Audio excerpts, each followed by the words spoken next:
Are you an ageist? Welcome to the General Podcast. Chinese New Year edition. Woo! 新年快乐，恭喜发财 everybody， 恭喜发财，年年有余。心想事成，身体健康。学业进步。Okay. 步步高升。Oh yes. Okay. I'm all out. Okay. So that's kind of like the upper limits of our vocabulary for Chinese New Year greetings. Yes. All right. So back to the reason why we are here at hand today, right? So we are going to be going through the podcast series as usual, right? Where we discuss events and issues where both students as well as everyone else can learn from them. I'm your host, JH. And I'm your co-host, Eunice. All right. So what is an ageist, right? So according to Oxford Languages, I have a definition right here. Basically, they state that an ageist is characterized by showing prejudice or discrimination on the grounds of a person's age. So Eunice, what do you think? Are you an ageist? Am I an ageist? I think that's a very loaded question. No, actually, I'm not an ageist. I don't think I'm actually looking at somebody based on just purely their age, right? There are definitely other factors like personality, characteristics, and all that. Mm-hmm. So maybe we can also consider, ageist, right? When we think about ageist, usually those who have prejudices against the older population tend to be primarily the younger generation, right? So that goes back to this point about what exactly or how exactly do we define youth, right? So according to the National Youth Council in Singapore, the age of youth is 15 to 35 years old. I do have another statistic. The United Nations, on the other hand, define youth as 15 to 24 years old, right? So I think the age group pretty okay in terms of, that it's gonna be mid to late 20s, right? Early 30s. That's the part that is a little bit different depending on the organization that you're looking at. True. In that case, right, since we're talking about Singapore, youth is 15 to 35. Quite a big range, but how then do we define the elderly? Eligible for CPF payouts. Maybe, right? Okay. What about anywhere in between? So you are not too young, you're not too old at that moment. 40s, right? Or in your 40s, I would still say that's part of the older generation already, I would say. Yeah, I mean, let's be safe here. Let's go with the National Youth Council definition. Okay. Yeah, of late 30s to early 40s, considered as part of the older generation. No offense to those of you who are listening in who belong to that age group. Young at heart. Okay, so one more thing that we are also looking at, right? Because we are talking about this topic of age. Usually there are many factors that come into play.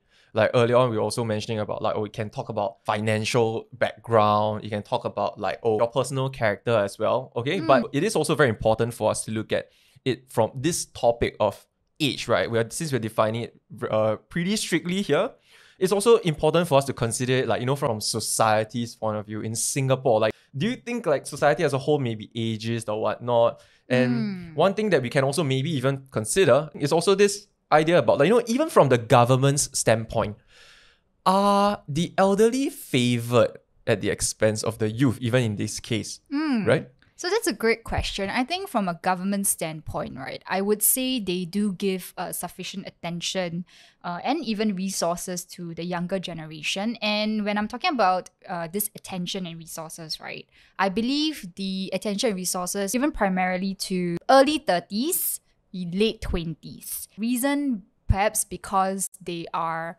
politicians, right, in general. So politicians, they definitely should pay attention to citizens' needs, right? And this particular group of people, they're already eligible for voting, right? 21 years old and above. And they have to pay taxes because they're starting to work already, right? So this is also the age group where they actually have quite a few needs to meet, right? Maybe they're starting a young family. And because they're starting a young family, they have household expenditures to pay off, right? Their children's education fees. And then some of them, they may even have to take care of the older generation, right? So that in itself requires a lot of finances, a lot of support, right? So perhaps from the government standpoint, they do actually give quite a bit of resources and attention to the younger generation, specifically referring to the late 20s to early 30s. So that's my take on this. Okay. Interesting that you mentioned it. Actually, I'm of the opposing view with that. Because from kind of my perspective on that, okay, one thing that I do see is that actually a lot of attention is also given to the elderly. Yes, especially early on you were mentioning about how the young adults, typically they will be starting on their family, so there's different kinds of like tax cuts and whatnot as well, right? But in terms of the elderly, right, they do receive a lot of benefits in terms of medical as well, from the medical standpoint, right? There are many policies that are in place that do make sure that their welfare is well accounted for. I mean, not to entirely, of course, say that, oh, you shouldn't take care of the elderly, but it's totally understandable, definitely, right? Because we would generally perceive them to be, for their immune system to be weaker, especially when they're older. There are more and more health problems cropping up, as age catches up with you, right? So from that standpoint as well, their medical bills will also continue to increase. So in terms of policies that were being made, such as like even Medisave, Medisave is ElderShield, right? Because Medisave is universal, right? So in those cases, right, I would say that there are definitely more measures in place to take good care of the elderly. That's true. We also have Pioneer Generation package and the like the Merdeka PG Generation. card. Yeah, and I'm wondering what's going to be the up and coming package though, because we have Pioneer and Merdeka, right? So what's next? Yeah, interesting. Because my dad has already reached that stage where he missed out on the Merdeka Generation package, and he's waiting for the next one that's coming along. So I'm also quite excited, not because of what's going on, but like what are you gonna name it? Maybe we'll get the Strawberry Generation package. I don't know. That's a good one. That's a good one. We wouldn't know, but we'll see what's in store. I think it will be like the Millennial Generation though. Could be. I think that's more neutral, right? Strawberry is a lot. Strawberry sounds nicer than millennial. Alright, okay. That's a good one. On that note, on medical expenses, right? It's also coming from a standpoint as well that the older generation, they're perceived to perhaps be of retirement age already, and they no longer perhaps draw active income. Right, so maybe some of them, they do have passive income, right? But from societal perception, there's this tendency to perceive the older generation to be no longer working, right? So because of that, the government it does favor them in that sense, because giving them medical benefits on the premise that they will have a higher vulnerability, right? And also because they are no longer drawing an active income. So that's the perception that many people, right, and perhaps the government perceive of the older generation. So you're definitely right to say that in certain cases, the older gen, right, they seem to be favored by the government more in terms of resources. On that note, right, you were talking about vaccination as well. Oh, yeah. Yeah, and that time I think you were telling me as well that vaccination itself, it seems like it's also favoring the elderly, right?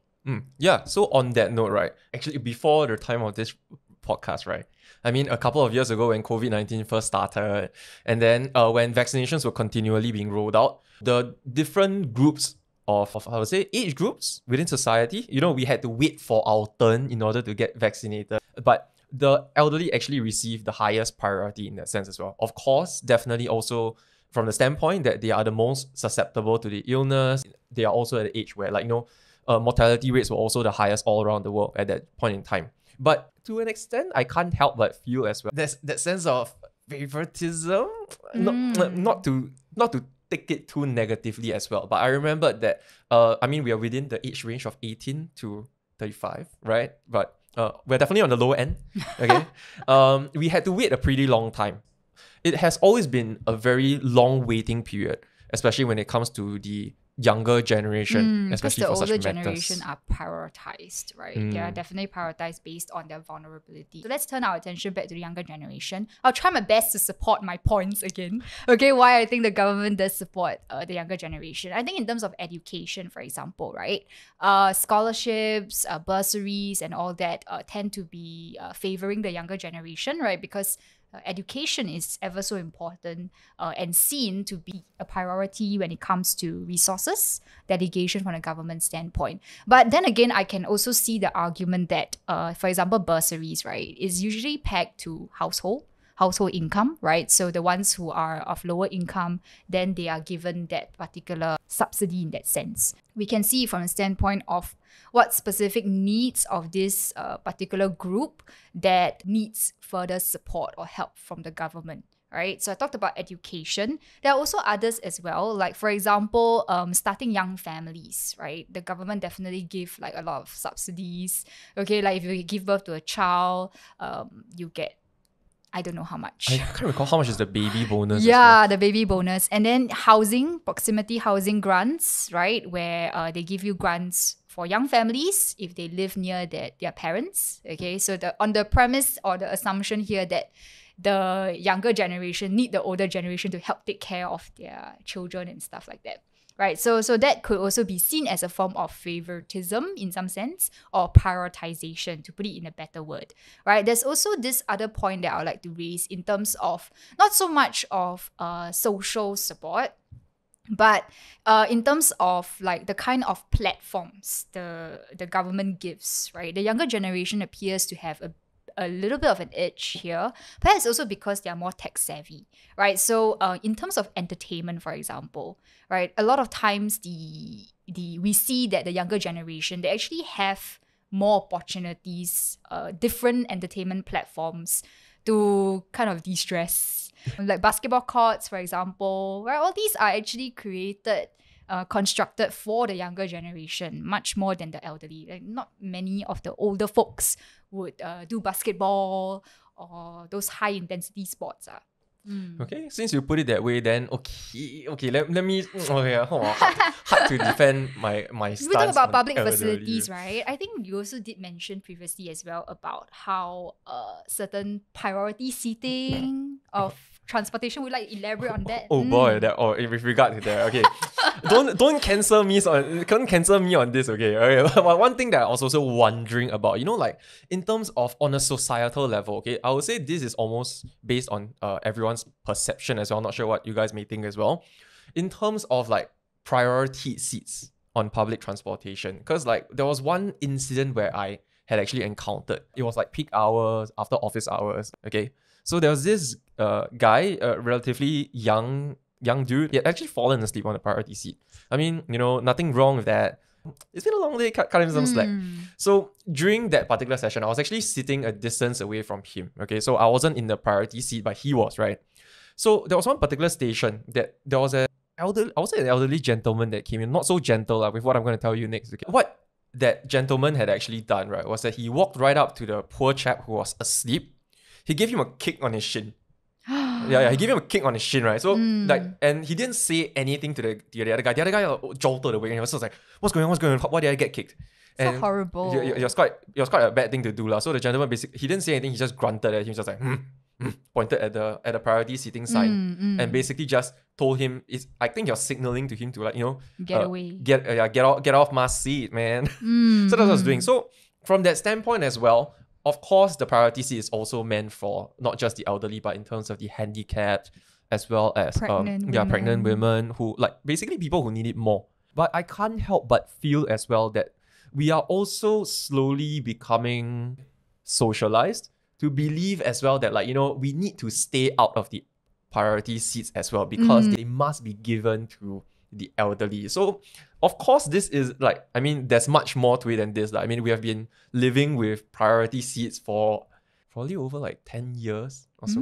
As long as I can know that it's 10 years. I thought since I was born. as long as I can recall, but I remember it wasn't a thing right at the beginning. Oh, yeah, okay. but it's kind of like our country's way of trying to social graciousness, common courtesy. Maybe at that juncture, common courtesy wasn't that common. So we were slowly becoming taught that, like, priority seats must be given to the elderly. But I can't help but feel that it has devolved almost to a sense of entitlement, if I may put it that way. I agree with you with that sense that you were talking about how everybody is like so worried, right? Or personally, I would feel very on edge if I'm on this priority sitting because I would have to always like look left and right, like, okay, is there anybody in need or not? So usually I don't even want to sit on a priority seat. I rather stand than to sit. Because I think it's just it's a hot seat, because it's very scary. Like, what if you missed somebody who is in need and you didn't see that person and then somebody storm and take picture of you? Yeah, is Storm still even around? I think on that note, I mean, I guess it's just less popular right now. I mean, we have much more platforms, right? We have Mothership. You don't even need Storm anymore. All you have is Facebook. The moment you appear on Facebook, congratulations, you've made it. You're famous. Right, infamous already, okay, for not giving up your seat. So it's quite scary, and I don't think I will ever actually sit on a priority seat unless like I'm really, really very tired and exhausted and there's nowhere else to sit. Right. But I mean, Yeah. that was my indirect bad experience, I would say, with an elderly. So you were also mentioning previously that you had this bad brush. Yes, I do have a bad brush or a hostile encounter with entitled behaviour of an old folk. I wouldn't say it's the entire older generation that's like that. Just so happened that it's a subset of this demographic that I have an issue with. There are several encounters, just gonna share one. So I was actually very stressed during this period. I think it happened a few years back. So during my periods of stress, I will want to go and run to de-stress. So whenever I go running, I will run at a nearby park, my neighborhood. And the park is quite small, so there is only like 2 lanes that you can run. And it's not like a stadium where you have 5-6 lanes and all that. So it was, I was just doing my own business, running. Then I see this older person in front of me and I want to overtake him, right? So I went out of the outer lane to overtake him. Then I went back to the inner lane again because there could be somebody in the opposite direction running, right? So you shouldn't be hogging like 2 lanes and all that. So I was just minding my own business after I overtook him. And then suddenly, out of no reason, I felt myself falling, okay? And it was a very, very scary experience because I thought my body has given up on me. My mind is still working. I was in that very weird stage. I was terrified for my life because I felt myself like falling. Toppling. Yeah, left side in slow-mo. Because you're running, right? And then you're just like, how come I'm running sideways, So before I know it, right, I quickly stable myself. And then I look up and then I saw that the older man that I overtook was in front of me. So the only thing that I could surmise from this whole experience was that this guy pushed me. So I was very upset. And what I did next, I'm not proud of, but I have no regrets. So I ran up, I caught up to him, and I gave him the middle finger. We better censor that. So I gave him the middle finger and then I continued running. And then after that, when he saw me giving him the middle finger, right, he tried to catch up to me. But yeah, he failed. So I was very happy about it. Very strong, very shook. Then after that, I finished my last step and I was about to go already. So when I was about to leave the park area, right, the old man came up to me and go like, why do you give me the middle finger? Then I said, why do you push me? Then after that, he pushed me again in front, not in front, on top of my armpit area. Okay, so he came up to me and he pushed me. He said, why do you give me the middle finger? So I said, why do you push me? And I said, you tried to overtake me. Then I said, you have no running etiquette. So at that point in time when I said you have no running etiquette, right, I was like, what's brain? Okay. Why suddenly so like atas English like that? But okay, sure. Insult. Yeah, so classy, right? Okay. Right. So after that, he started to try to push me again. And I said, you push me again, you push me again. All right, I tell everybody, I scream for help, I shout. Then after that, he got scared because we were nearby like a block of flats because it's a neighborhood area, right? And it's to the point where the first few stories, they can actually see us if they look out of their balconies or their windows. And there were actually quite a few runners coming towards us because it was nighttime, but it wasn't super late at night. It was probably like 9-ish, 10. So there was still quite a few runners around. So he knew that he was at fault. He was in the wrong because you shouldn't be touching anybody, okay? No matter what, you shouldn't be physically touching anyone, especially a stranger. And some more, you're doing it as an act of provocation. So he knew that he was in the wrong, so he walked away. Now, when he walked away, I thought it was the end of it, right? But no, it was not the end of it, okay? He turned to me after walking a few meters away, and then he grabbed his crotch and started yelling obscenities at me. And I don't know what he said, okay, because it was some distance away. But I was so furious because, like, what kind of insult is that? No, like, tell me, what is the meaning of you grabbing your crotch at your age and yelling stuff at me? Like, what can I... The only thing I can think about is, like, suck my d***. But you're at that age where your isn't exactly, like, the most, peak form. So what kind of insult is that? For that matter, right, I think it seems like you're insulting yourself because, yeah, what's this whole act of grabbing your crotch area and yelling obscenities at a girl? Yeah, I was so furious because I didn't even feel insulted. I just furious at what kind of insult? Is that the only kind of insult that you can give, you know? Yeah, so anyway, I'm just very angry with that. And but no regrets, because even after the encounter, right, I still went back to run at that same spot, same day, try to do it at the same timing, just to see if I can catch my best friend. Woo! Right, my open and close inverted commas best friend running around the park, and we can have some verbal encounters again. Okay, this time round, I will make sure that I have better vocabulary and bring my friends, my gang come and find you. No lah, of course not lah. Okay. Yeah. But anyway, that's not the point, okay? The point here is that he never ever showed up anymore. So clearly, you know who's in the wrong, okay? But what's the moral of the story? The moral of the story is don't be a doormat. Alright, okay. Do what you've got to do, but please do not physically assault anybody, right? That man was wrong. Don't point middle fingers at people unless you really have to. Unless you're having a very bad week. Unless you're having a very bad week and you just can't take shit. Oh no. Alright, but yeah, it's true, right? Okay. And JH, I know that time when I was telling you this story, you were saying that you're not very confrontational. And I'm also not very confrontational, okay? Alright. It just so happened that on that day when you're very stressed and you just cannot, you just have a very low tolerance for this kind of BS. So no regrets. Hashtag. Hashtag no regrets. okay lah. But personally for me, I don't really have this sort of like very absolutely terrible encounters, okay, or rather let live. Okay, I live and let live. I just let it whoosh over me, perhaps. But obviously, all our encounters with elderly individuals are definitely not all like that, right? I mean, we will also have kind of like certain good experiences as well. Like, I mean, it's not a matter of age. It just means that, like, in that case, like, that guy was a terrible person. Yeah, the characteristic, I think. It happens across different societies and cultures as well, right? Like, we have all the American Karens, and then we have the Korean Ajumas, right? So, apart from the common denominator that they're older gen, I think the more striking characteristic as to why they are so disliked, right, amongst many people is because they are very entitled. And just because they live longer than the majority of the younger generation or like people, doesn't give them the right to be so entitled, right? Like, for example, my particular hostile encounter with that old man, right? It's just like, what do you think? You think this is your road, your grandfather road?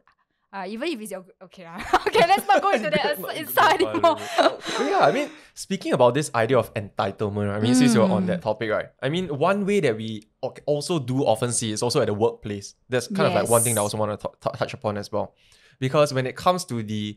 whether it's the elderly or the young that are being prioritized in the workplace, actually, right, I would say that the youth actually are, I would say, in terms of because of their academic qualifications, well, they actually are able to secure more, in a sense, greater job opportunities that pay much better than the more mature workers whom, even if they have been loyal to the company for the past 10, 20 years, right, they may only be able to draw up to a certain level of income, and precisely because they are being gated by their academic qualifications. Let's talk about perhaps the other side, the employer side. What do you think could be the defining factor in terms of how they decide who to hire, right? In terms of the younger, the older generation. What do you think? I mean, the first thing will come to my mind. It still stands with the same point about academic qualifications, right? That's definitely the first criteria. After all, in Singapore, right, we are moving towards a society where you will often hear this term is that, like, if you don't have a degree in Singapore, like, you're bound to suffer.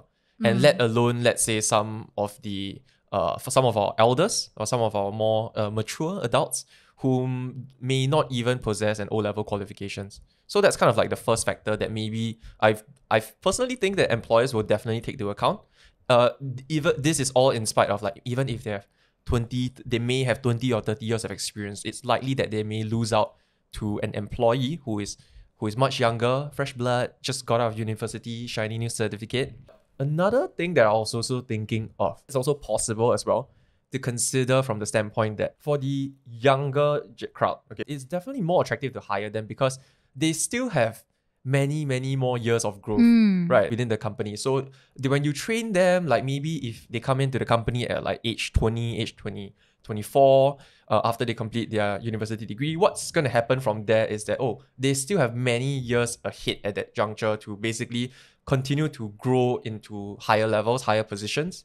Whereas if you do retain a more mature employee, let's say he's already in his 50s, and they may not be as willing to maybe like do more and chiong. That's maybe for the younger crowd, you're all in it, all you want to do is to go out there, earn money, and earn as much as you can. You're ready to put your nose to the grindstone. You're ready to just do whatever it takes to pay the bills, especially since we were talking about it earlier on as well, about how, we want to start families. There's a lot of things to pay for. Maybe you even need to pay for the mature adults, the elderly who are no longer working. Correct. So I do feel that from that standpoint, it definitely makes sense that employers will tend to favor the youth more as well. They're also ambitious, right? In general, younger generation, they have things to prove, right? So that's why they always want to work harder, and then they will try their best to rise above the ranks. So that could be something that employers perceive of the younger generation, right? And they might be more inclined to hire them for certain job openings. I come across this particular statistic before. TAFEP, which is, I can't really remember the long form of it, honestly. It's like The Tripartite Alliance of Fair Employment Practices. Thank you so much, JH. So, well done. Why do I know this? 5 stars out of 5 for memory. Okay, so I think there was this statistic that they've done as well about attitudes by employers towards the older generation. And it seems like it's quite positive as well in terms of how they perceive the older gen. Right, so it's really about, I would say in general in our society, we are still pretty positive towards the older generation based on the statistic that I just shared. But of course, I guess it differs from case to case. I mean, that's definitely not within Singapore as well, right? I mean, when you're mentioning about how in terms of they do try to continue to upscale the elderly as well, that's also very common in countries such as Japan. After all, they do face an aging population. So one thing that they also do take into account is that because there's a declining birth rate, the population is getting older, but the mature workers are actually very highly priced there because of their years of job experience and dedication, loyalty to the company, and whatnot. So one thing that they are actually pushing the retirement age higher and higher. Goodness. So there's got to be also a limit to that as well, to a certain point. Fully collect your CPF is 65. It used to be 62, now it's 65. It feels like you'll never ever be able to get it. There goes my dreams of dying at 50. Oh no. Alright, so it's like you live fast, then you die young. Then but then CPF how? Okay, very dark humor. Sorry guys. Okay, and that's about it for our main discussion for today. And now we're moving on to our next segment, Would You Rather? Ooh. But first, cheers. Yeah, this popped out of nowhere. Yeah. That hit the spot. So back to the question at hand, okay? The first question for you. Would you rather live a long life full of bearable suffering, or you live a short life full of success? Short life full of success. How come? Sounds like a rap. Short life full of success. Short life full of success. Why? Success Thank you, next question. Correct, right? Wouldn't you live a short life full of success and just go as in, go out? So you go out with a bang. Go out with a bang. Oh. What about you? For me, right, I'll go with live a long life full of bearable suffering somehow. I feel like I don't want to... Are you a masochist? Like, you like suffering? Is that why? No. Okay. I don't think I'll enjoy... I don't think I'll fancy the idea of going out with a bang, but more like just let me... Just like slowly, let me go. Like, it's okay. Oh, so live life as it is. Yeah, so I'll slowly dwindle and I'll dwindle. In a sense as well, like, okay, I can envision myself like, being surrounded by family, so like to live a long life for me will also be able to, for me to see all the little mini-me's in the future as well. Okay, but I do get where you're coming from. I mean, there will be difficulties, challenges, hardships. Nobody's lives is super smooth sailing without any form of hardship. right? So it's a very realistic choice because you are currently experiencing bearable suffering. And like what you mentioned about loved ones surrounding you and things like that. And this actually kind of like brings me back to this memory that I have with my grandma. So my grandma passed away 2 years ago. So she lived a very long life. And I actually do see where you're coming from, because I think if I were to live a long life, I want to live a life like hers, because she passed away without a single cent to her name. I know it sounds very bad, like, okay, how is that something worthy to emulate, right? But I think that's very, very important, and it's one of the key concerns that many people of the younger generation face. When you die, right, are you going to die with a debt? And your future generation, your successors, will they have to carry your debt? And that's something that I fear when I think about this option. And that's also part of the reason why, if I can choose, I would choose to live a short life full of success, because my success will then be able to pass on to future generations if I have any, right? If I don't have it, it's okay, because I didn't burden anybody, you know? So when my grandma passed away, she had a sum of money, and that sum of money was used to pay off her hospitalization fees. So when she passed away, she didn't pass away with debt. And I thought that was such an awesome way to go out, because you don't burden your future generation. And she lived a very long life. For a moment, I thought I had managed to convince you to come over to the other side. Live a long life. Very suffering. Yeah, but I can see where you're coming from. Okay. Just that if I had to choose, I would still go back to short life success. Yeah, okay. So my next question to you as well. Okay, then. Would you live a long life and at an old age when you still have an active mind but have significant mobility issues? Or would you have an inactive mind? It can be unsound. Okay, unsound meaning like Dementia. It can be dementia, Alzheimer's. Okay, but still have a relatively able body. So mind working, body not working, or body working, mind not working? I think that's a tough question to go into, because like when I first thought of this question, right, like when you first mentioned it, I immediately think to myself, I'd rather have an unsound mind and an able body, because an unsound mind means that I have lack of self-awareness. That's how I saw it. So even if I was peeing my pants, at old age, because I cannot control my bladder, whatsoever, I wouldn't feel that sense of shame, because I'm of an unsound mind already. But then I think to myself, like, if I had loved ones, right, then it would be such a huge burden on them, because I have a physical body that is still functioning relatively well, right? But I have an unsound mind, right? So that's something that a lot of younger generation, especially with older parents who actually suffer from dementia, actually have to go through. I've heard of cases where the parent actually have dementia, and then in the middle of the day, just climb out of the house, walk away, and then just disappear. And then the children were so anxious looking for the parent, So I think that's terrible. Yeah, it's very terrible, because, and so much she didn't, the person who had Alzheimer didn't know, right? It's unsound mind, didn't know that whatever they are doing is hurting their children. So I think to myself, I'm like, okay, maybe I don't want to make that choice if I have children, because I think that will burden my future generation. So I guess I will be of the latter, right? Be of sound mind but physically immobile. That would be my choice. Interesting. Somehow we are diametrically opposed today, because actually, right? Okay, before you shared yours, I didn't think of it in that way, but I was thinking through this question. I was actually, right, I would rather have an unsound mind but with an able body. Because, okay, the way you see it is that, you may not be physically able, but you're of sound mind, so that you don't need to let people worry about you. Because you cannot move around. Yeah, you cannot move around. But for me, I see that if I cannot move around, I need people to constantly take care and worry about me. And it's debilitating. Yeah. On a more selfish level, okay, I see it that if I'm of an unsound mind but I'm able-bodied, it doesn't necessarily mean that unsound mind equals not happy. So personally, I may still be like, enjoying myself. I'm living my best. I may be living my best life. Just that everyone around me, okay, sometimes they will look at this old man and they might think like, what is he doing? Like, what exactly is he up to? But from my standpoint, if I'm totally unaware of it, I think I'll be pretty cool with that. Yeah, like for example, if you're able-bodied, right, you're physically pretty okay, but your mind is not very sound, you go bungee jumping, you still can survive it, So yeah, I do agree with you that you definitely, if you choose that option, you are going to allow yourself to have a lot of very awesome experiences, even at a late stage, because you're not bounded by your body. Alright, thank you for listening to our podcast. If you like what you hear, if you like what you see, please like, subscribe, and continue to tune in because this is going to be a series. Thank you, everyone. Happy Lunar New Year. 恭喜發財，恭喜發財。She siam you already. She under.